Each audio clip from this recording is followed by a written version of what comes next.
Hi guys, welcome back to my YouTube channel the SCP study. हम पढ़ रहे थे प्रजामंडल आंदोलन के बारे में, जिसमें हम पढ़ रहे थे मारवाड़ प्रजामंडल के बारे में। तो आज हम मारवाड़ प्रजामंडल के बारे में ही आगे चर्चा करते हैं और आज हम इस टॉपिक की समाप्ति करेंगे। तो हम पढ़ते हैं अब मारवाड़ प्रजामंडल के बारे में।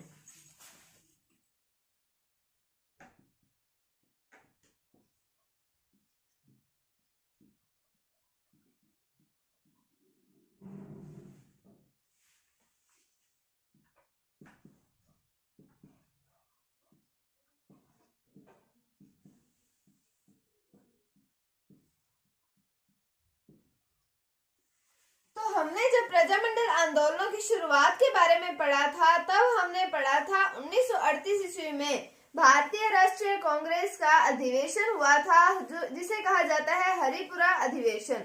उसमें अध्यक्षता की गई थी सुभाष चंद्र बोस के द्वारा और उसमें ये तय किया गया था कि देशी रियासतों में भी प्रजामंडल आंदोलन चलाए जाएंगे। तो हरिपुरा अधिवेशन के बाद 1938 में ही सुभाष चंद्र बोस जो है वो आते हैं जोधपुर। क्या निर्णय दिया था कि प्रजामंडल आंदोलन देशी रियासतों में भी चलाए जाएंगे, तो उससे संबंधित ही अपना कुछ कार्य करने के लिए वो आते हैं जोधपुर। तो हम बात करते हैं 1938 ईस्वी की। सुभाष चंद्र बोस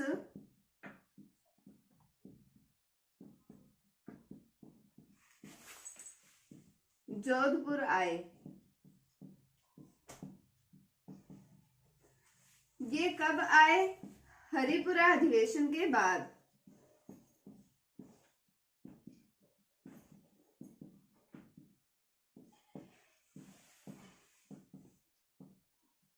तो हरिपुरा अधिवेशन के बाद ये आए जोधपुर। उसके बाद हम 1940 की बात करें तो मारवाड़ राज्य लोक परिषद को कर दिया जाता है अवैध घोषित और यहाँ पर कुछ कार्यकर्ताओं को, यहाँ के कुछ सदस्यों को कर लिया जाता है गिरफ्तार। तो अब हम देखते हैं कि 1940 में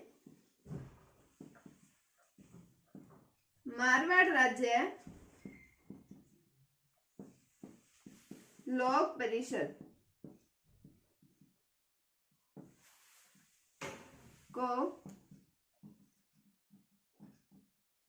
अवैध घोषित कर दिया जाता है।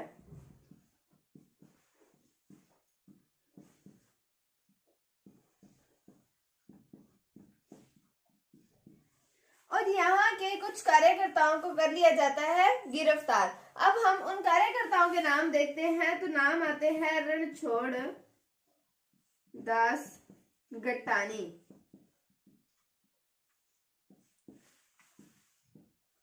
मथुरा दास माथुर, कन्हैया लाल,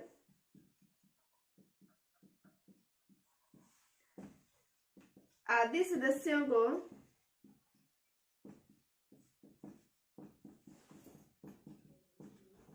गिरफ्तार कर लिया जाता है। तो हमने पढ़ा 1938 में सुभाष चंद्र बोस जोधपुर आए थे।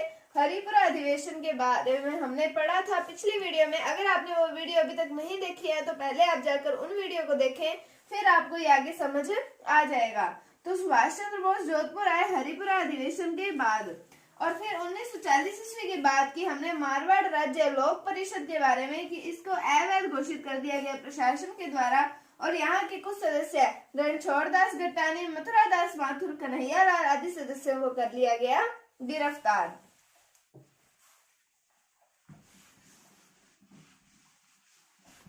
अब इस प्रजामंडल के दौरान एक और व्यक्ति जिनका नाम आता है बाल मुकुंद बिस्सा, ये भी जेल में थे और इन्होंने मारवाड़ में फैल रही अव्यवस्थाओं को दूर करने के लिए जेल में बैठे बैठे ही अनशन किया था और इस अनशन के दौरान इनकी हो गई थी मृत्यु। तो हम बात कर रहे हैं 19 जून 1942 ईस्वी की। 19 जून 1942 में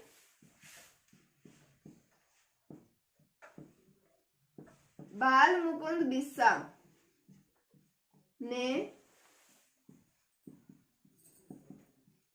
मारवाड़ में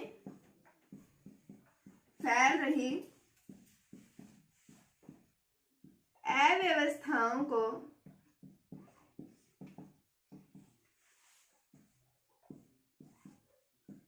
दूर करने के लिए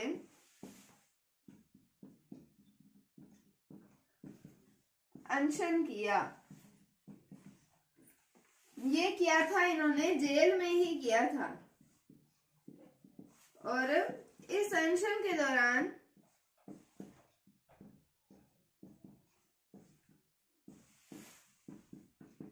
इनका जेल में ही देहांत हो जाता है।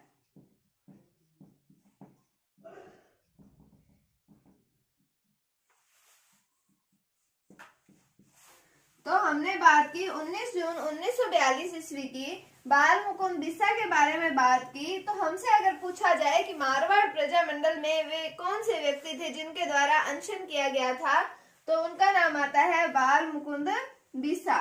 इनके द्वारा मारवाड़ में फैल रही अव्यवस्थाओं के विरुद्ध किया गया था अनशन और इसी के दौरान इनका हो जाता है देहांत। अब मैंने जब आपको किसान आंदोलनों के बारे में बताया था तब मैंने आपको डावड़ा कांड के बारे में भी बताया था। आपने अगर वो वीडियोस भी नहीं देखी है तो आप जाकर उन्हें भी देखें। तो हम बात कर रहे हैं 13 मार्च 1947 ईस्वी की। 13 मार्च 1947 ईस्वी को होता है डावड़ा कांड। अब ये डावड़ा कांड है, हमने किसान आंदोलनों में पढ़ा था, उसमें हमने यही पढ़ा था कि कोई भी आंदोलन होता है उसमें सभा का आयोजन किया गया था। तो इसमें भी किसानों द्वारा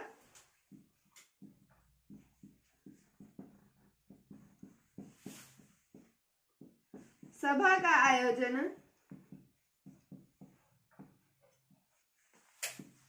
किया गया था और इस सभा के ऊपर प्रशासन के द्वारा या पुलिस के द्वारा गोलियां और लाठियां चलाई गई थी। उसमें 7 किसान शहीद हो गए थे। ये भी मारवाड़ प्रजामंडल से ही रिलेटेड है। जब मैंने आपको किसान आंदोलन में बताया था तो मैंने आपको जोधपुर वाले क्षेत्र में जो आंदोलन हुए थे उसमें डावड़ा कांड के बारे में बताया था। तो इस सभा के ऊपर पुलिस के द्वारा चलाई जाती हैं गोलियां और लाठियां और यहाँ पर 7 किसान शहीद हो गए।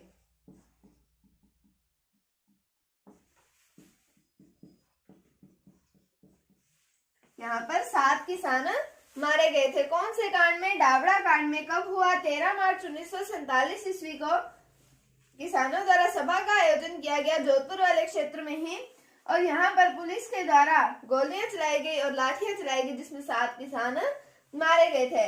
अब राजस्थान के एकीकरण की बात आती है तो राजस्थान के एकीकरण के साथ ही मारवाड़ में उत्तरदायी शासन की स्थापना हो गई थी। जब हमने प्रजामंडल की स्टार्टिंग पढ़ी थी तो प्रजामंडल के उद्देश्य का हमने यही पढ़ा था कि अपने रियासतों के अंदर जो अगर उत्तरदायी शासन की स्थापना हो जाती है, यही उद्देश्य था कि प्रजामंडल आंदोलन चलाए गए थे और लोगों में राजनीतिक जागृति, उनके अधिकारों के प्रति उनमें जागृति उत्पन्न करने की बात कही गई थी प्रजामंडल आंदोलन में। तो हम कह सकते हैं कि राजस्थान के एकीकरण के साथ ही यहाँ उत्तरदायी शासन की स्थापना हो गई थी और ये प्रजामंडल आंदोलन समाप्त हो गया था।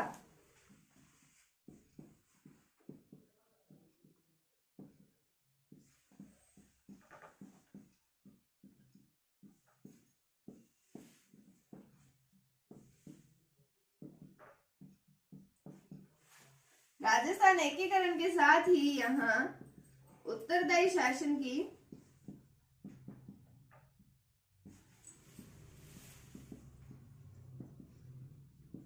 स्थापना हो गई और ये प्रजामंडल समाप्त हो गया था। तो आज हमने पढ़ा 1938 में सुभाष चंद्र बोस के बारे में, फिर हमने 1940 में मारवाड़ राज्य लोक परिषद के बारे में पढ़ा कि उसको अवैध घोषित कर दिया और उसके सदस्यों को गिरफ्तार कर लिया गया।